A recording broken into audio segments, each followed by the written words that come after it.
everybody. It's Thursday.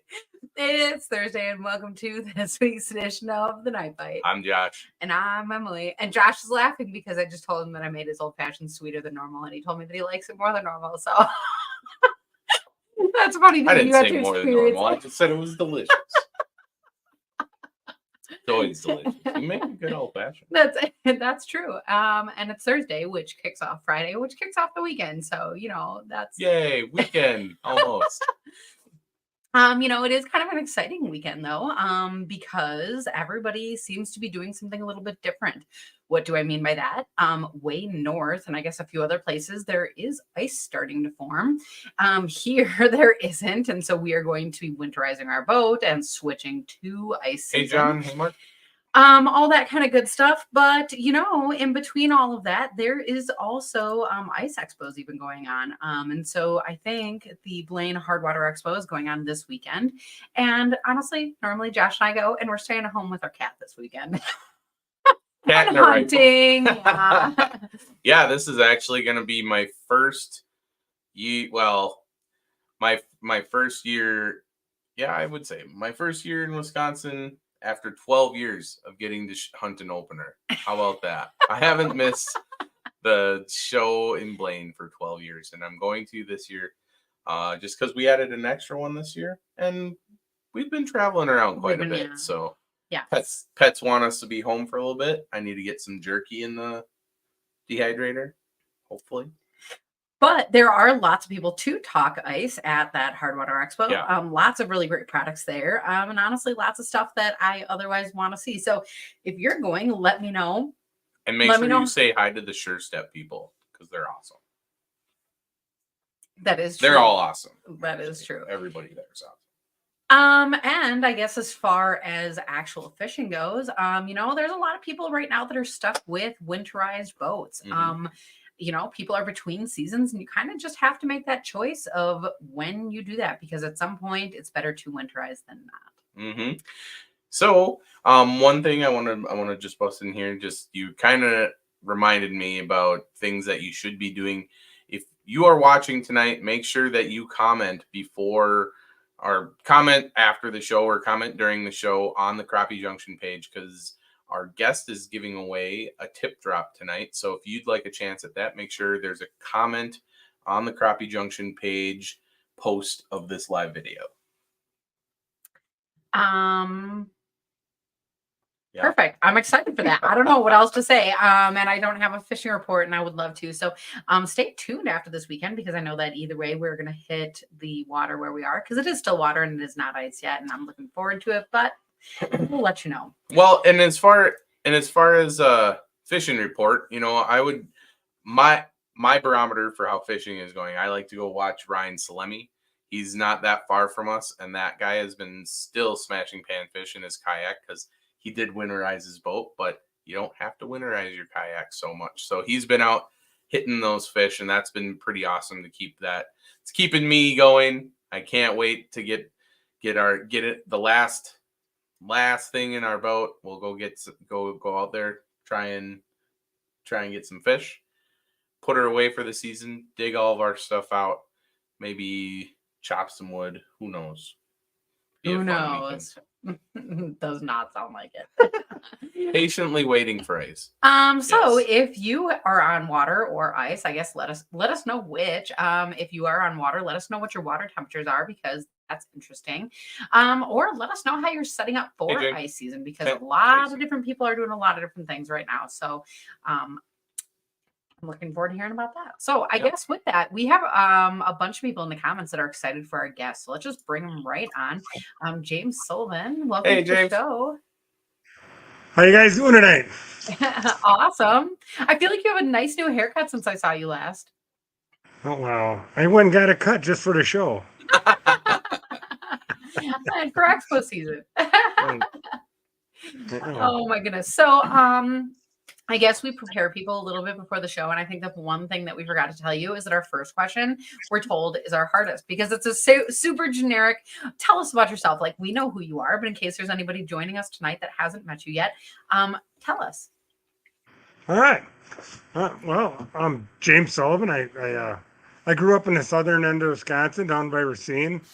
I've always been around the water. I've mostly when I was a kid, I had a neighbor that take us fishing and stuff like that. But then when I got to be a teenager, I did nothing but water ski. I was on a water ski team in whitewater, and we pissed off fishermen more than they would like to know because we barefooted. So we would get up early to go on Lake Delavan and go because Lake Delavan was a zoo. There was so many people there from Illinois, with all the big water boats and Rodney Dangerfield wannabes, with their, you scratch my anchor thing, and I mean it was nuts that whole lake. So you couldn't water ski unless you got up early. So we'd piss the fishermen off for sure because we'd be out there barefooting at 5:30 in the morning, and so anyways, That's then early.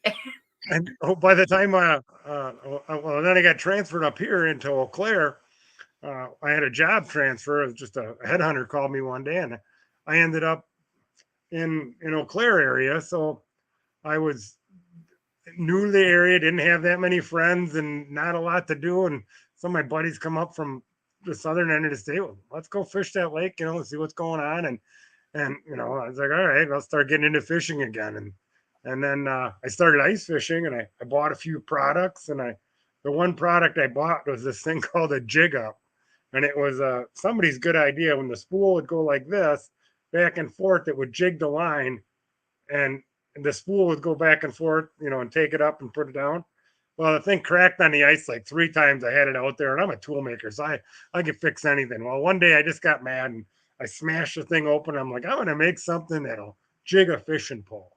So that's when the whole gear started going on that, and I got my hand.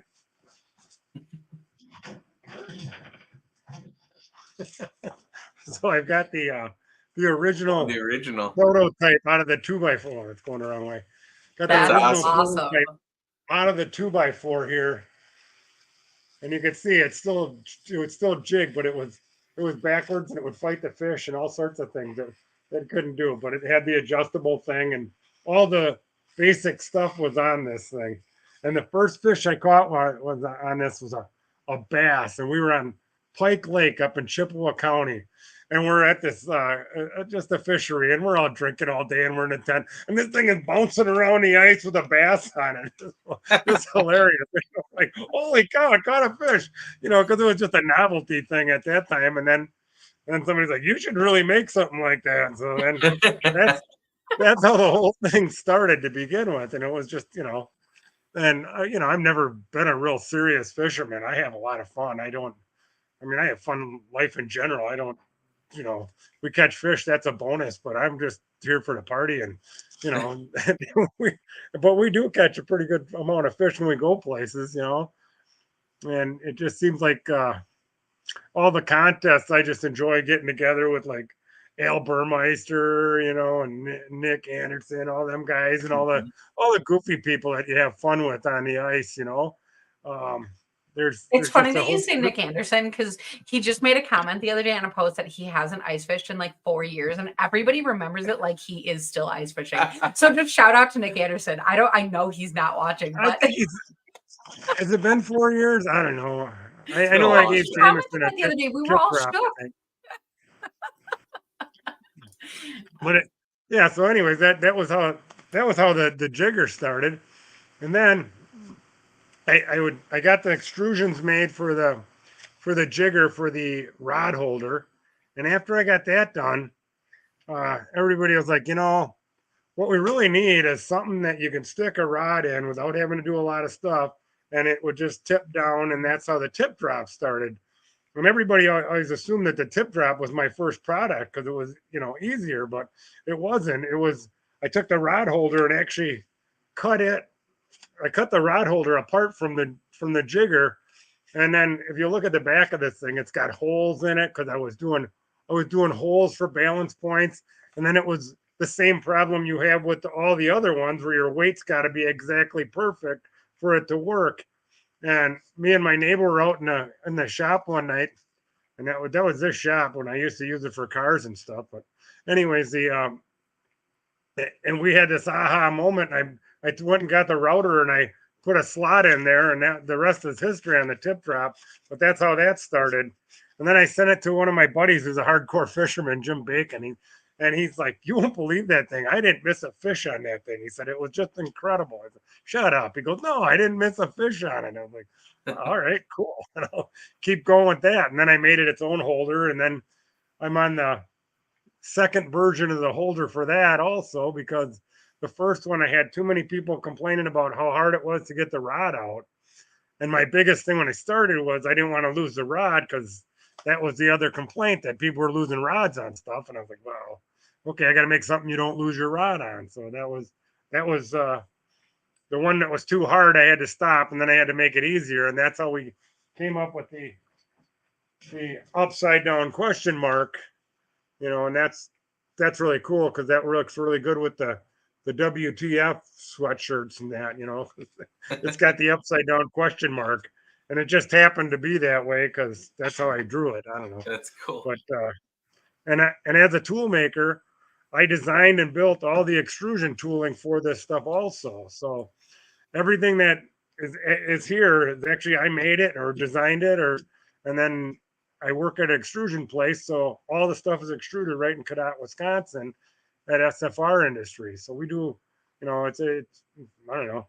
I mean, it's not like I provide 100 jobs for the community, but for 4 or 5 days a year, there's people working on my stuff there. So it's every little bit counts. It's not, because I have people that are new into the ice fishing business, and I kind of chuckle, because everybody thinks they're going to be a millionaire somehow, and you've watched companies while you're doing this, you've watched companies come and go, and you can't have your expectations too high, because you're not going to be a millionaire selling ice fishing stuff. I mean, unless you own Clam or something. I have no idea, something, or maybe not. I have know how much they make, but just saying.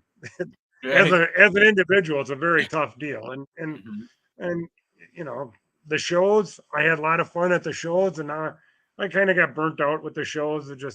I'm glad there's one in Wisconsin again. So I'm kind of excited about this one, because Milwaukee used to be my best show. I just loved it. The people came from Illinois, the people came from Milwaukee, the people came from everywhere. And it seemed like, and one thing about the shows in Wisconsin, people are a lot more open to different ideas about fishing. A lot of people in Minnesota are set in their ways, and they've been fishing. Grandpa taught them, and it's a weird thing that it's hard to get anybody to change any of their methods. So. Well, and I love hearing your story, because I did not realize that you created an auto jigger before, I guess, your rod holder. But that leads me to a question is, I think when you started the show, you called it a tip drop. And I know that there's like tip down. So what's the difference between a tip down and a tip drop, or is there not a difference? The difference is that on the tip down, this just goes slowly down like a tip down, if you can see that. It's just an easy transition down. And then once it locks in, it's there. But on the drop, don't fall. On the drop, you get your balance, and then once it hits the point, it drops. It actually does a drop.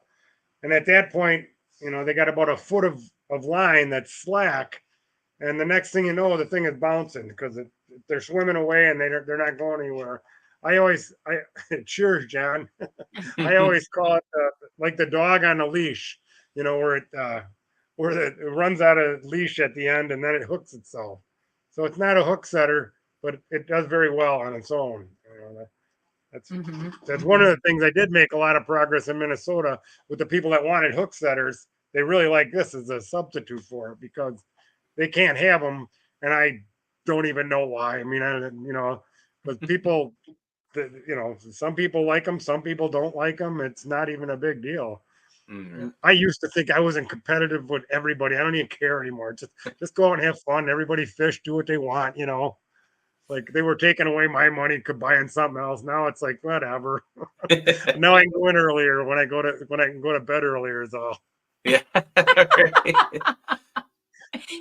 And then when we talk about the tip down or the tip drop, I guess either one, what is the footprint like on them? Are you digging holes in ice, or does it set down? What does that look like? Oh, the bottom is Yeah. this H shape.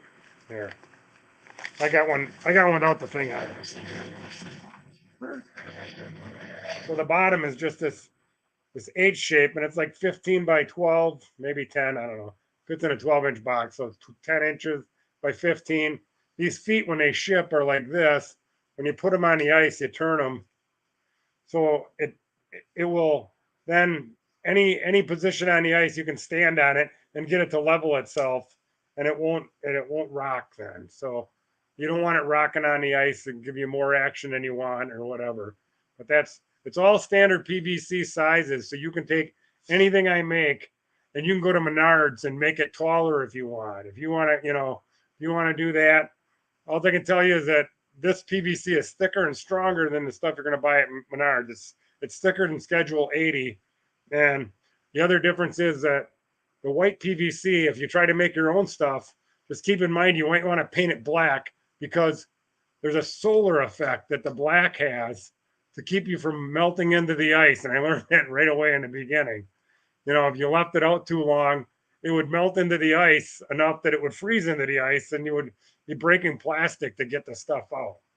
So the black prevents that. And it's hard to believe that it does that, but you get that much of a solar effect from the black. Wow. So, and then everything we do now, all the tubes are lighted. I don't know if you can see that in this thing, but they all have finger lights in them. And the finger lights, my daughter-in-law one day said, I bet you could do something with finger lights. And I was like, what the hell's a finger light? And she said, finger light, they got them at the dollar store. And I went to it, and they got these things, they're finger lights. They're all different colors. And you just take them and shove them inside the tube and they'll light up your tube for you. So they're kind of a disposable deal, but they last like 3 nights and they cost you $0.25. So when you start doing battery life or whatever, it beats putting a glow stick in something or anything else. And they worked out really good. And I just had to make clear tubes instead of black tubes for all the tip drops and the tip downs. And it's a great way for the snowmobiles not to run them over on the ice because you can see it from a long ways away. You can see the glow on the ice and the rods going. So that's where that got to. And right now, while you guys were doing your prep, my son's been 3D printing a new light thing. I used to make flags with lights in them, and he's been 3D printing me a new strike sensor. So I'm going to start doing those again. I used to make the flags, and as a family deal, having your wife do stuff sometimes isn't the best idea because when you need stuff and she's not in the mood for that stuff, then you're not getting that stuff that day. So that's just how that works when you're in a family business situation. So these don't take any soldering, and hopefully I can put them together with my own sausage fingers. I don't know. That's really cool that you'll have those coming out. I'm hoping before the show, but I'm right now we're having a little latching issues and stuff like that, and the good news is we're making it 2 pieces, so it's going to snap over my flags, and I'm not worried about it fitting anybody else's stuff because I tried a couple different tip-up lights and it just doesn't secure as good as I want it to secure to my products. And so you guys remember when I had the lighted flag and it would jig and light and do that, and that was really cool, and that's what I wanted to do again. So that's awesome. Until it works, I'm not going to put it out there. So, I mean, it's really neat to be able to talk about kind of the development of the process and kind of hear that it's still in development. I think a lot of times consumers look at products and they're like, this is the final version, like somebody like tested this, somebody, they make all these assumptions and maybe some are right and maybe some are not. And that's hard to tell product by product. But, when you have something that's still in development and you get to be hands-on with that product and like create that change. I think that's really cool. And it really makes me think of, we talk about this all the time now, youth especially, always want to work in the fishing industry. And you alluded like, oh, people think that they can just like make a product and make $1 million, and that's like totally not true. But, as far as working in the fishing industry, it doesn't have to always look like, tournament angler or like sponsored this or that. Because in your case, you were able to, by education, by trade, however that was, be somebody who has a mechanical enough minded mind. That doesn't make sense. You know what I mean? Right. But Oh, I know what you mean. yeah. And so to be able to have that job, but also integrate your fishing hobby. And so I just think that's really cool to hear how like your job and your career and your hobby came together and all influenced each other. Right. And it has, and there's some days like my boss at my day job, when we were doing these in the beginning, we had a secondary department, and they're back there and they're routering these things out, and I'm doing the setup, and the sales department sold me this, and he comes back there and he goes, "This is what we're doing now," and he was just genuinely angry because we were making my stuff on his job in the thing. It was really funny. But I park my truck right. I don't know if you guys ever seen it going down 29. I'll park it right in front of the place, so it looks like I own the place because it's there. So it's kind of funny because I do that, and that bothers him. And I think he like have people park outside of me and stuff like that. Oh my gosh. But that's just the fun things you do at work. It's kind of like grumpy old men at work. Mark go ahead. What I was going to tell you about is like you were talking about pro staff and that, and I've never really had a pro staff. I got a couple of guys that do a fabulous job making videos. Scott Mackner, the 330 Maniac. If you want to learn anything about my tip downs, he knows way more than I do how to fish them, anyways, because that guy can catch fish in a mud puddle. But I do my my weekly customer appreciation all the way through the ice fishing season.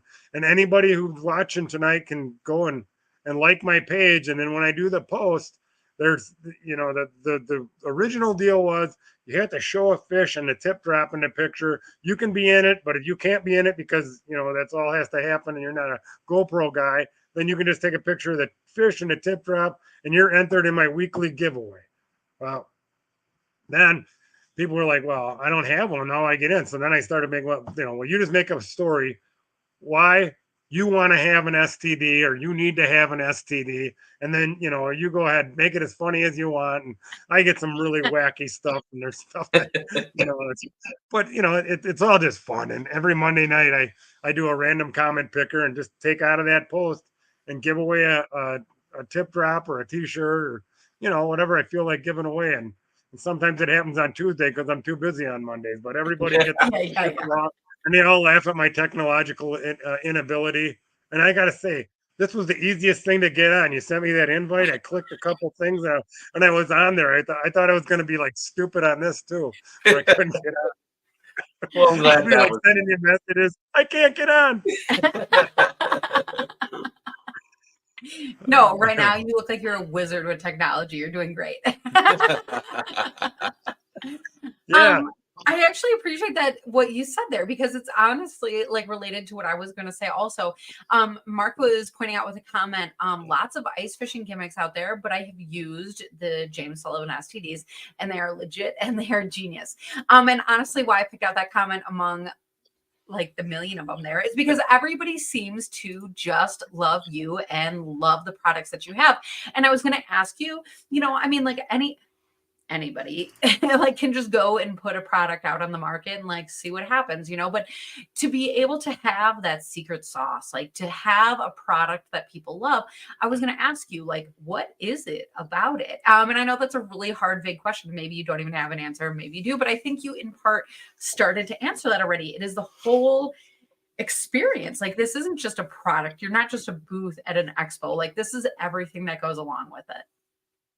Yeah, and I've always like people that break stuff. I'm like, tell me the story. How did you break it? And when I send them a new one, whatever, because it's like, okay, well, what happened really was it got caught in the tailgate or the car door. I mean, those are the best ones usually. It's that the dog ate it, all that kind of stuff. And I've used the dog aid at one my Revlon glasses. I said, how's your coverage on this? And they sent me a new pair, believe it or not.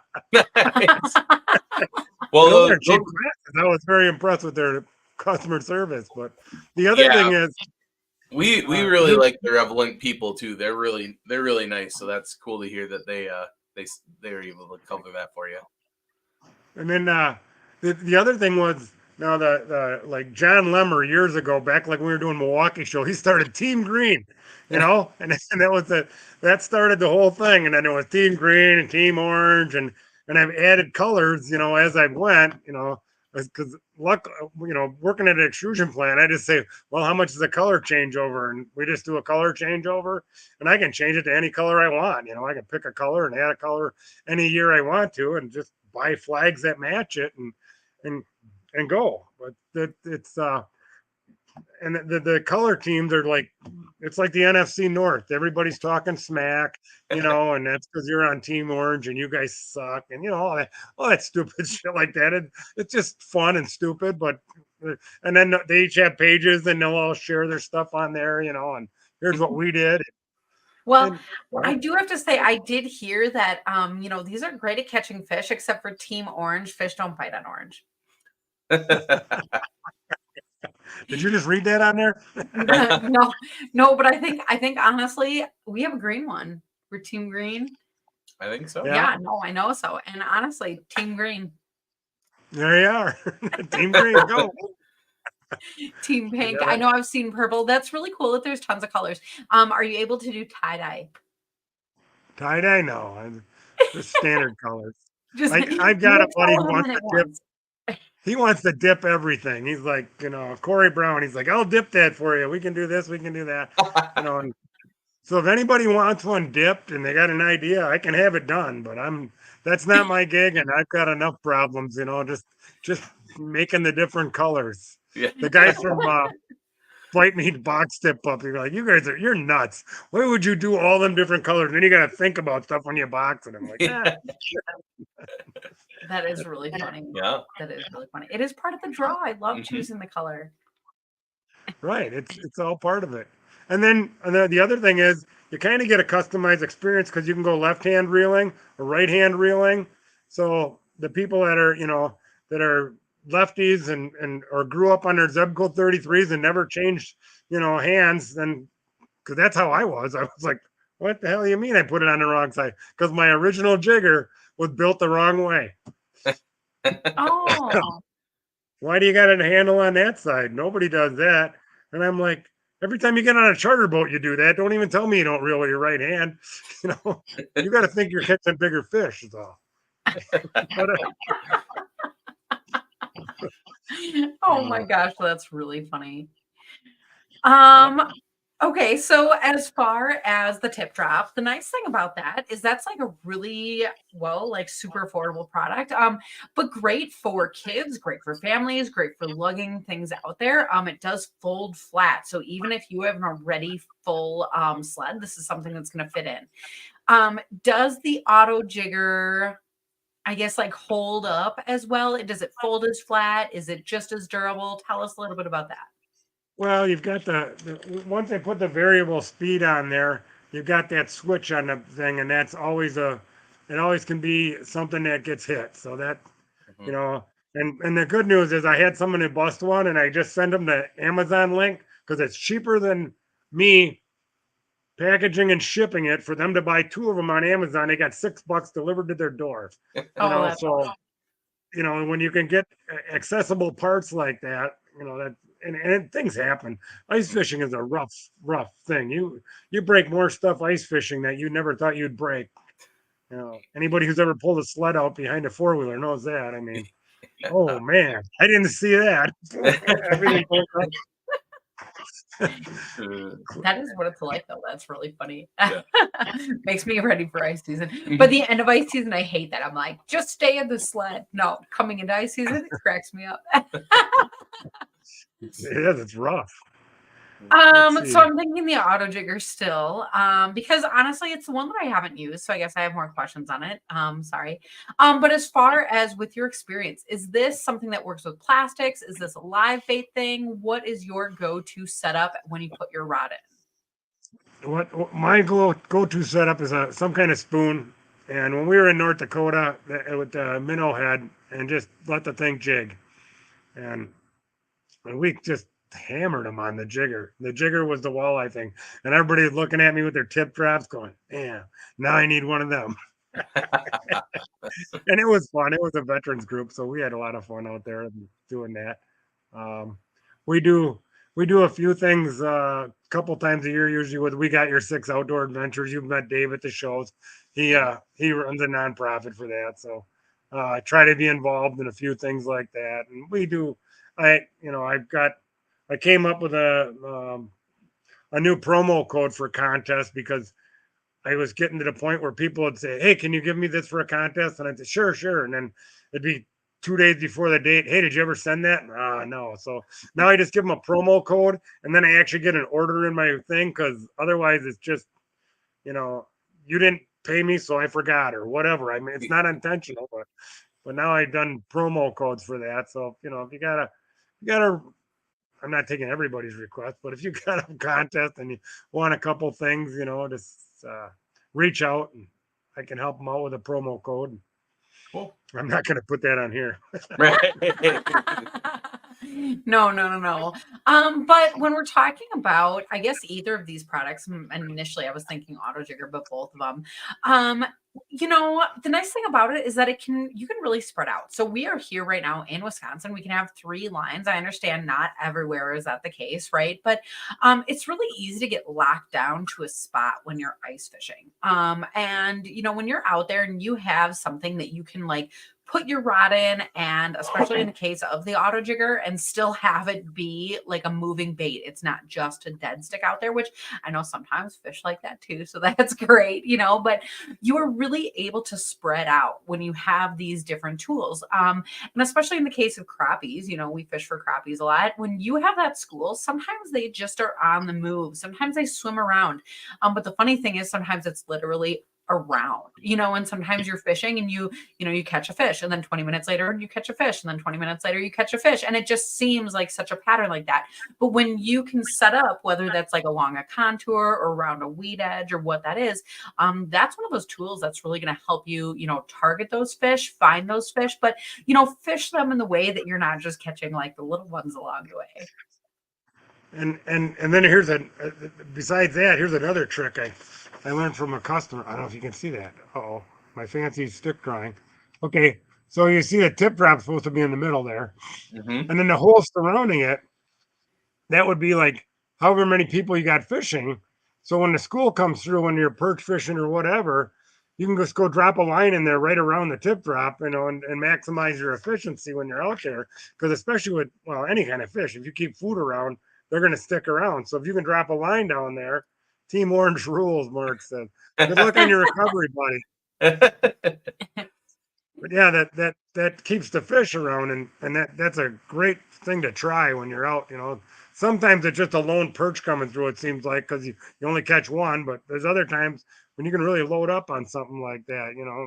And every day's different. That it's like, man, why didn't this work yesterday? Well, but that drawing is like, I think, an especially great example, because so often, if I think of myself, even, I'm the kind of person, I'm willing to drill quite a few holes. I mean, not like maybe as many as some people, but I get kind of stuck in the mindset of like grids or like spreading the holes out. And so when you're doing something like that and kind of chunking or clumping your holes together, what you're avoiding is exactly you're coaching people to do what I'm doing wrong. This is what I'm getting at, because when I'm drilling holes the way that I am, and let's say I set a dead stick or an auto jigger in a hole and I catch a fish there, I always have to like reel up and then to put something new in. But when you have those holes that are surrounding right there, that's a really great point, that you're not bringing bait out to put bait back down, whatever is bringing them there, keeping their attention. I mean, that's a really great point that you're making. So I love that little drawing. And you have the tendency, and this happens to everything, you're doing something different when something else just worked. you know, and it drives you nuts because I watch people do that kind of stuff all the time. It's like, okay, and it's like when you're watching your Vexlar and the fish came in or whatever kind of graph you got, and the fish came in and you were doing this, and then all of a sudden you stop and you do something stupid or different, and then the fish goes away and you're like, well, I should have stayed doing what I was doing, you know, kind of thing. And then, oh, I was going to tell you guys another fun thing to do, like when we're in the ice castle or you can do it in a hub or whatever. We play a game called Miss the Fish. And Miss the Fish, everybody puts $1 in the pot that wants to play. And if you set the hook and you miss, you got to put another $1 in the pot. And then if you catch a fish and it's a keeper, you get the pot. And then it starts over again. We do a lot of stupid stuff where you know, it gets pretty long sometimes out on the ice when you're fishing for a day or two, like on Lake of the Woods or whatever. But that's a fun game. You bring up a pretty good point there. You're talking about ice castles or the hubs or stuff. I think you have attachments that you can put on the wall for your tip drop, right? Oh yeah, I have both a hub kit, and then I have all these different clips that I've made, and these attach to my poles that I make, and then they attach to. I've got every version of clam I think now, and clam is the one that makes this very difficult because they have like 6 different pole sizes on their stuff. Otter and Eskimo have squares. They're beautiful. You snap them right on there. There's not a problem with those. But I did do all the clam ones also. So there is, and I had to go back and forth with a lot of guys that have clams. Jim Jaha and Jared Balistreri helped me out, you know, with their different stuff and make sure the fits were good. Broke a few, you know, gave me some help, you know, on what needed to be done because that's the only way to do it. You got to get them out there and break some before you can figure out what you need to do. And I changed materials a few times and changed configurations. And I'm, you know, I was telling Josh before we got on here, I'm just a geek. I go down to start drawing, get on a 3D printer and make something different and go do all different things, you know. And then the other one is the hub kit. And the hub, all the hubs have, they have an eye bolt coming through the side. And there's 2 different configurations. Everybody except for Otter has the same size 6mm thread here. So I put this barrel nut on there that's stainless. I don't even know. I'm always backwards on this. Anyway, I put the barrel nut on there that's stainless. Then that screws onto the inside of the tent. And then all my stuff fits onto that. So you can just go.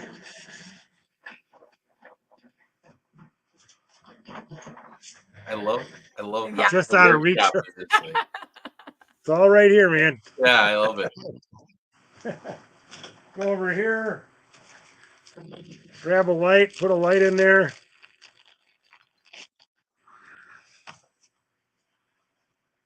It's like a mad scientist. When you do the lights, you got to do a 1 twist on them so they don't slide down the shaft. You put that in there like that, and that goes like that. And then you just put a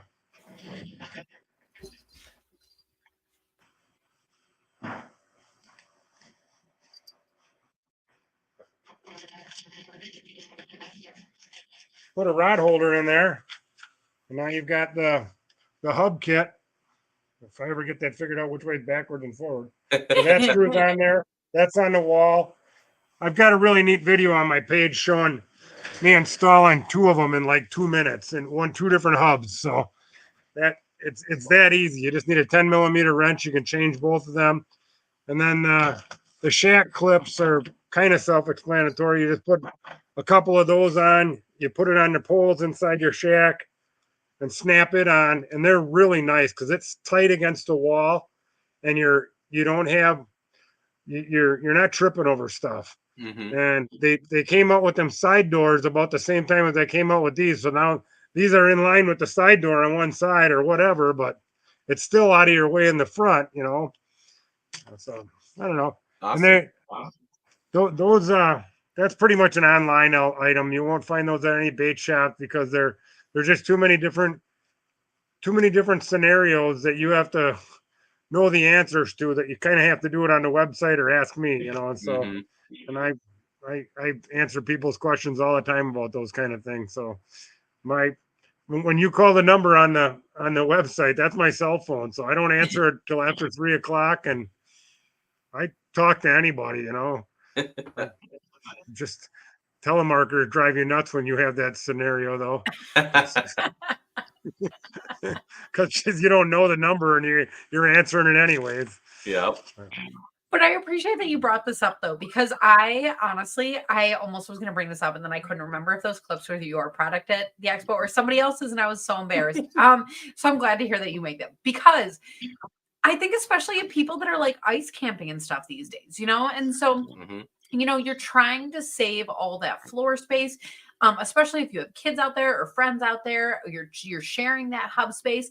I don't care how big of a hub you have, you can always use like another foot of room, And so I love the fact that you can put this up on the wall, but you can still have a rod, because sometimes it just is so fun to fight a fish on the rod, But I just love how it hooks in there and all the different options for all the different shacks. And so that's great. And yeah, and kids and drunks are all the same. They trip over shit all the time. Well, and both of them need a little nightlight in the shack, so your little glow. Right. Perfect. That really does help. The nice glow in there. So let's see.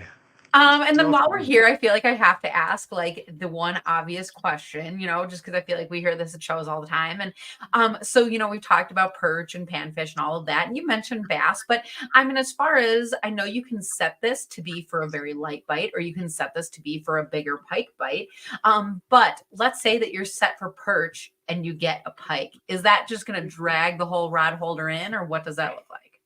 Well, so you set your drag on all this stuff. On anybody who's ever fished a tip down, you're not having everything completely tight. It's going to fold itself in and go down the hole if you get a pike coming by. So your drag is fairly loose. And I always tell people you fish it like you're doing for crappies, but there are people using the bait feeder reels. They got $50 reels on there so they can let the thing go and it'll still tip down. And that's fine if you want to spend that kind of money. But when I designed this thing, I was like, you could put a $8 rod that you can buy at JT's in what's that town with the hell, I can't even think of that. Rhinelander, the Hodags. When you go to JT's there, you can buy a $6.99 rod. I was looking at it like, where'd you get those rods? I should sell them with my tip down. But anyways, it's made so you could put that on there, and set the drag, and that way you don't have to worry about it. It's a cheap setup then for less than $40. Your kids could each have one for whatever, and be out there. But hey, I've been to that little bait shop in Rhinelander though, and he's actually got good minnows. It's just true. And he's got the cool stickers too with the Hodag on them.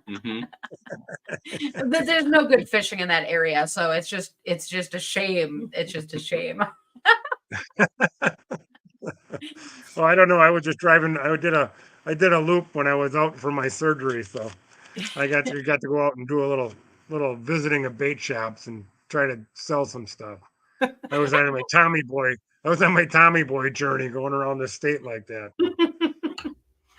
Oh my goodness! Oh my goodness! Oh goodness! We're like at that awkward point in the show where I'm like, how many more questions can I ask you that'll fit in? Because I have there's a million things to talk about. That's the problem. I got lots of answers, but I didn't show you the notch slot one yet. So when we were talking about the bigger fish.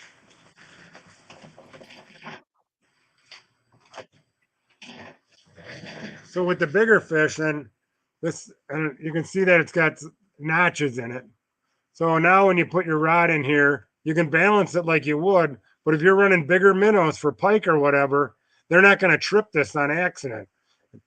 The other scenario this works in is really windy conditions, where and that's half of ice fishing.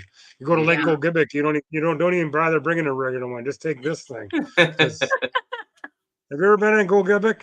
Oh yeah, that's one of our favorites.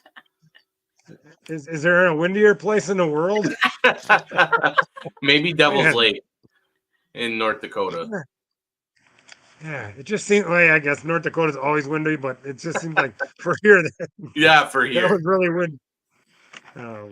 We were up there one time. It was 30 below, and that wind, and the we didn't have insulated tents at the time, and the propane was barely flowing for the heat, and, you know how when the tent starts dripping on you because it can't keep up, Uh-huh. and then you're just miserable, so you go to the bar, and then in Berglund, it was so cold that the propane in the bar wasn't working either, so the bar wasn't even warm.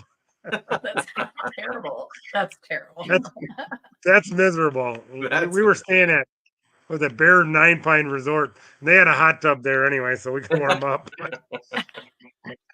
But anyway, that's the notch slot is for the bigger minnows or windy air condition. And I sell a combo package on my website where you can get both heads of it. You know, so you can get a smooth one and a notch one, and then you can just interchange them for whatever. And then there's guys I know that just take them and they'll go buy the PVC and build another one or whatever. Well, I don't care, whatever they want to do. Yeah, that's fun. Actually, that's awesome. Yeah. So I know that we are going to be seeing you in Oshkosh, and I know you said that you are kind of swearing off expos. So I guess I feel really blessed that we'll see you there. Are you doing any other expos? I'm not. I thought about it this year, but I'm just not. The stress and everything else, you know, with the full-time job and the cost of everything, you know. St. Paul now, it's like $1,000, and then it's $300 a night to stay there, and you know, it's really expensive. It takes a long time to get that money back, and I got my name enough out there that now you know, for what I can sell and what I produce, unless I'm going to quit my day job, this is, you know, all I can do anyway. So No, where I was going with that is Wisconsin feels super blessed to be the only one to have you. This is this is like, I feel like it's like limited edition. It's not because you can buy it online, right? But if you want to see these in person, that's actually really exciting. Well, and I enjoy showing this stuff anyways. I have fun at the shows, but and I am right across from Neptune Rods, and he just sent me a picture where he said we're like 12 steps from the beer, so we'll be fine. Well, that's the place to be then. Yeah, and I don't know. Is there room at that? What is it called? Sunny? What's the expo center? The Sun of You Expo Center. So, is there room there for my ice castle in the parking lot? I believe so. That might be a question for Don, because that's a really. I'm not even sure, because I know that I'm pretty sure parking's free, right? Yeah. Actually. Well, if I was bringing a trailer, I'd be the same. So I'm just thinking I'm going to drop the ice castle and live in there for the weekend. I'm going to Trapper John it for the weekend out in the There you go. And then you know where the party's at that night. That's right.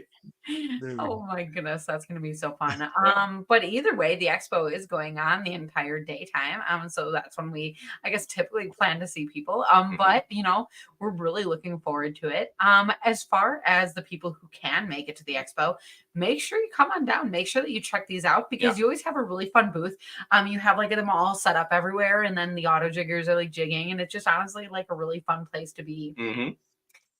For people who cannot make it to the expo, unfortunately, right, we're going to miss those people. But where can they still find your products, maybe in store or online? Yeah, well, you can do SULLIVANTIPDOWN.com. We've been in Dick Smith's. We're in Chase Outdoors now. We're in, oh man, I'm going to feel bad. Rock River Bait. Or Bait Box on a Rock, whatever the Bait Box on a Rock. I'm missing all sorts of them now, and I feel bad. That's okay. Is it on your website if people are going to look for what's closest to them? Hang on. Oh, Captain Hook's Bait down in Genoa City. I got in there by the float. Shoot. The Menominee Bait Shop, all over, but I'll get a list up on my website. And yeah, come on out to the show. I'll be doing another giveaway at the show, and we're going to do the tip drop giveaway right after this. And I'll probably do a jigger for the prize patrol for you guys to give away out there. Cool. Yeah, we appreciate it. Really you can shock somebody, or there you go. I mean, unless you'd rather give more than than one big one. It depends on you guys and whatever you No, feel like you gotta do. no, You'd that's rather not up get to us. more That's tip up to drops. you. Oh my goodness. But you're making a fabulous point. I'm so distracted talking all about ice fishing and expos and all of that good stuff that, we're circling right back around and talking about what Josh mentioned in the beginning, that we are doing a giveaway here tonight. And honestly, all of the podcasts that are leading up to the Wisconsin Fishing Expo, Ice Fishing Expo. So this is going to be super, super fun. And the way that we had been running this is making a comment on, oh, look at that.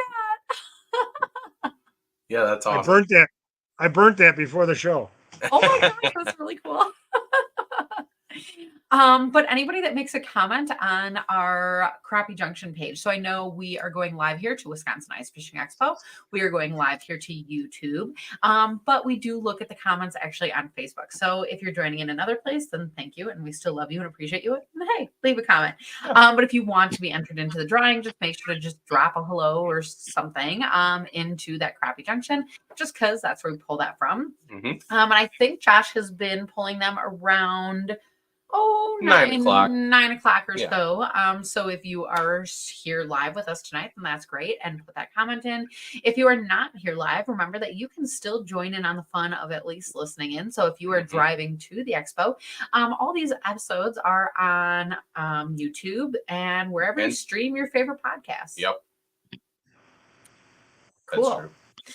So this is normally the part where Josh pulls out his exciting bag and we reach in and we're like, oh, drum roll. But the funny thing is, tonight it is going to be an STD that is up for a winner. James. And so when we pull a winner, we're just going to pull, or we're going to connect back with you. Yep. All right. Awesome. Perfect. So I guess to everybody at home, thank you for joining us tonight and every night, because you guys are always a big part of the fun. And I guess with that, we're looking forward to, oh no, James, thank you for being here as well. That's what I always say. I'm like, I'm missing something. Thank you for being here. This was so fun. It was fun. Thanks for having me. I know we talked about doing this years ago, but that was just a good opportunity to get it out here. So yeah. That is absolutely true. And I guess this is my routine. And to the people at home, thank you guys as well. I did everything backwards. I'm just so excited about ice fishing. But looking forward to seeing everyone at the Ice Expo. And if not, looking forward to seeing you out on the ice. Night, everybody.